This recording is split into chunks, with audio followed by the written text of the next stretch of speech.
Pretty crazy how conservatives just give up all their values for power. Fair warning, sorry to Ben Shapiro, this is a little bit mean.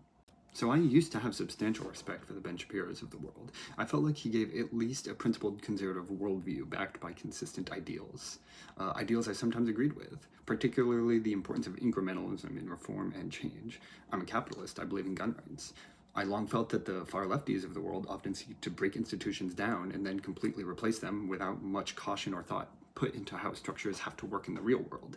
To me, conservatism was about leaning into the values of the founding documents, ideals I still believe in. In another world, I may have been a Republican, but with the state of the party, I simply can't be. But people like Ben Shapiro, and specifically him, represent to me the moral and philosophical destitution of the modern right. I actually still watch his show a lot. I do think he's interesting and intelligent, but because I've watched his show for so long, I know that he has completely backtracked on so many of the things he said he believed. I feel specifically betrayed by him because he was around pre-Trump and spoke often about his values. Now it doesn't seem like he really holds to them. I understand changing your mind over time, but I know for a fact that he knows a lot about the philosophical foundations of conservatism and still sort of cosplays like he cares about those values. He sometimes even references them in his show, and those are my favorite parts.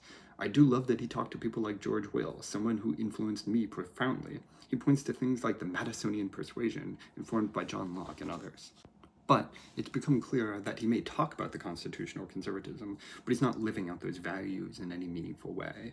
He called Jan 6 an insurrection, and now you'll never hear him saying stuff like that.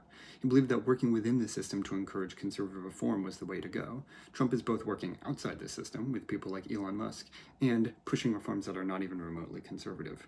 He's criticized progressive movements that push for large-scale, rapid cultural change, and now celebrates the same thing when it's done on his side. He's criticized the executive use of power both with Obama and Biden, and now he's okay with the obvious overreach by Donald Trump. He went to law school. That's what I want to do too, and I thought that people who believed in law would be upset by a president who ignores judicial orders and threatens to suspend the Constitution. I feel like conservatism is about values, fundamental truths, and principled constitutional adherence. Trump has violated basic values of free trade, conservative foreign policy, fiscal policy, and rule of law. Yet people like Ben and others abandoned their values in order to win at power politics, centralized around Trump, the individual. I'll be honest, I don't want to just shit on Ben. A lot of people do that, and I don't actually think he's always bad faith. I think he's caught up in a movement. I'd actually give my arm to have a genuine philosophical and civil conversation with him about values and ideals and faith. He's a really smart guy, and I'm genuinely curious about how he'd justify his shift. The thing is, though, if you believe in fundamental truths, they don't change just because Trump said so.